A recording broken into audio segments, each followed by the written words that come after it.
chers lecteurs et chers consommateurs, aidez-nous et le réseau Plus que Pro à lutter contre ce cancer que constituent les pseudo-youtubeurs de l'intox et la désinformation qui n'ont d'ailleurs rien à vous apporter. À lutter également contre tant d'entreprises frauduleuses et tant d'imposteurs qui colmatent nos métiers de l'automobile après-vente. Parce que nous on ne triche pas de calomnie, on dit la vérité.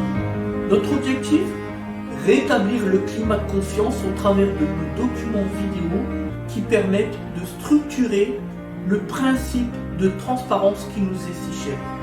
Faites-nous confiance, abonnez-vous et à tout de suite. Autotransact Talonge Réseau Plus que Pro pour la défense du consommateur. Voilà, aujourd'hui pour un client qui est en panne, problème de boudin de suspension, suspension à air bien évidemment. Vous voyez, on a le boudin en fait arrière gauche pardon. On a le boudin arrière gauche qui est flingué. Du coup, on a le compresseur qui ne fait que recharger pour tenter de maintenir un semblant d'assiette. Voilà, donc là, on le voit, hein, on est quasiment par terre. Donc on va remplacer le boudin à gauche, on va faire un contrôle, on a déjà fait une vidéo là-dessus, mais l'idée c'est de bien expliquer, bien montrer. Et après, à la fin de l'intervention, il s'agira de, non pas télécoder les suspensions, mais de réapprendre l'assiette grâce au bouton intérieur. C'est ça qui est bien sur ce type de véhicule, c'est que vous avez le bouton qui permet de faire le réglage manuel. Évidemment, il y a une procédure à respecter, mais voilà. Et donc du coup, cette panne a engendré une autre panne, la panne de batterie forcément. Si le compresseur ne fait que à chaque fois recharger, y compris après la coupure du moteur, eh bien on se retrouve avec une batterie qui se vide tout simplement. Voilà. On peut entendre le bruit du compresseur.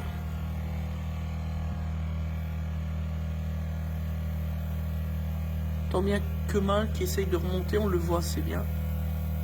La caisse. Et là on entend le bruit d'air qui démontre tout simplement la fuite du boudin.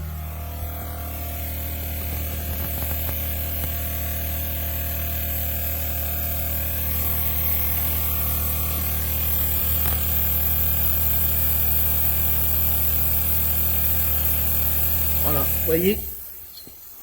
Voilà, donc là il vient de se couper.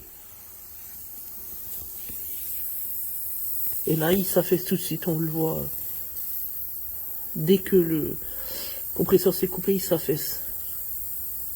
Donc ça c'est un vrai problème de fond. Du coup c'est compliqué de mettre le pont en dessous les points d'appui pour lever le véhicule. C'est pour ça qu'on va attendre à nouveau une reséquence de gonflage du compresseur. Voilà, alors on a levé le véhicule. Voilà, je crois que les choses sont claires. On peut constater la fuite, elle est juste monstrueuse. C'est juste impressionnant. Là, il n'y a rien, mais là, vraiment, c'est impressionnant. Vous voyez?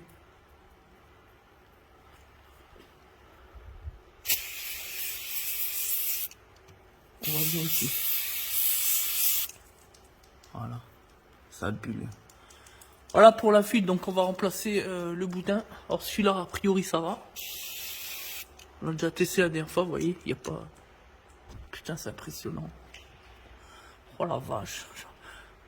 Putain, la vache. C'est des fines lamelles, et puis finalement, ça fuit, quoi. C'est... Avec ça travaille, au bout d'un moment, ça fout le camp. C'est impressionnant, on le voit bien ici.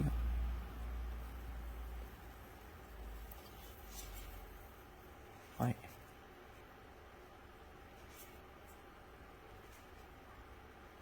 Voilà, donc là, on a laissé les suspensions reposer toute la nuit sur le pont. Donc déjà, on peut remarquer qu'on a remplacé donc les vérins de coffre, ça fait du bien. Cette fois-ci, le coffre tient bien dans l'air, puisqu'avant, évidemment, on avait tout le poids du coffre, et je peux vous dire que c'est pas simple. Pour pouvoir ensuite intervenir ici, une fois qu'on a remplacé donc le poumon gauche. Voilà. Donc revenons aux moutons. voyez, ici, il est dur. Il est super dur. On peut bien le voir.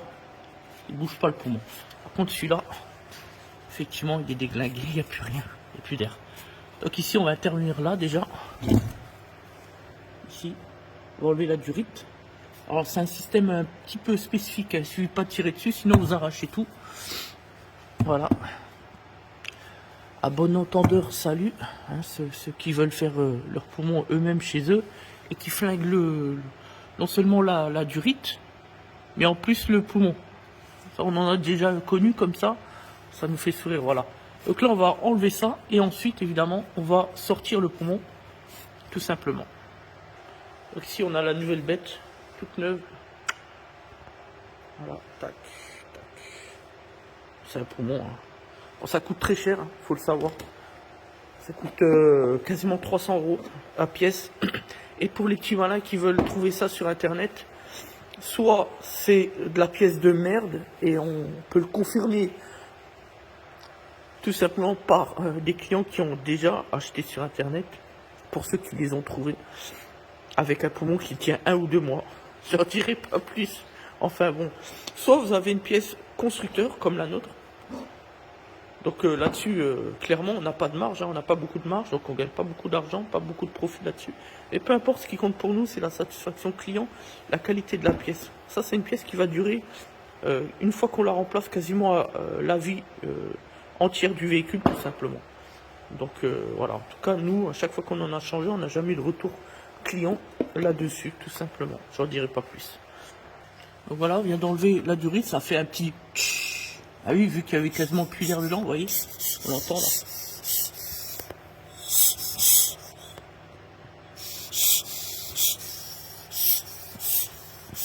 Il n'y a plus rien. L'autre côté, c'est dur, comme un roc. Voilà. Donc maintenant, ce qu'on va faire, ben on va tout sortir, évidemment. On commence par le bas. Je vous dis, il n'y a rien d'extraordinaire là-dedans. C'est juste emmanché. Et là, pareil.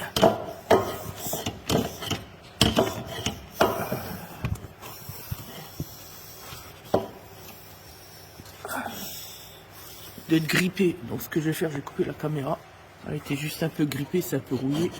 Vous voyez, hop là. Ouais, c'est pourri, c'est un peu comme d'hab, quoi, à cause de l'humidité. Donc là, on va retrouver évidemment pièces pourrites.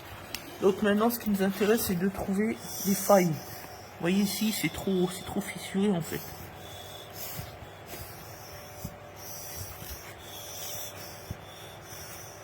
C'est ça le problème, c'est que c'est fissuré, puis après on a ça fuit tout simplement. C'est une espèce de caoutchouc amélioré, on voit les fissures. Enfin voilà.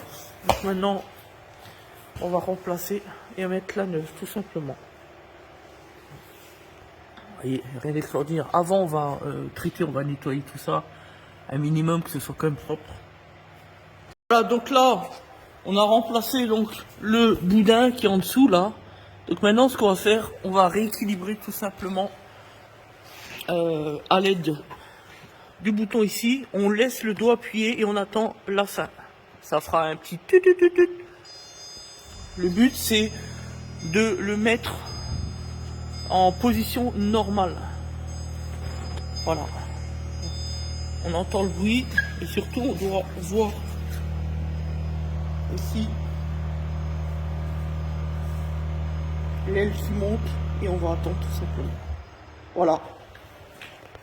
On a entendu le tut tut tut, maintenant on peut relâcher. Voilà. Donc là maintenant, on a le bon niveau, la bonne position. Donc ce qu'on peut faire, c'est simplement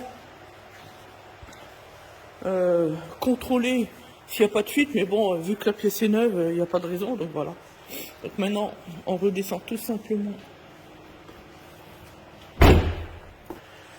le coffre.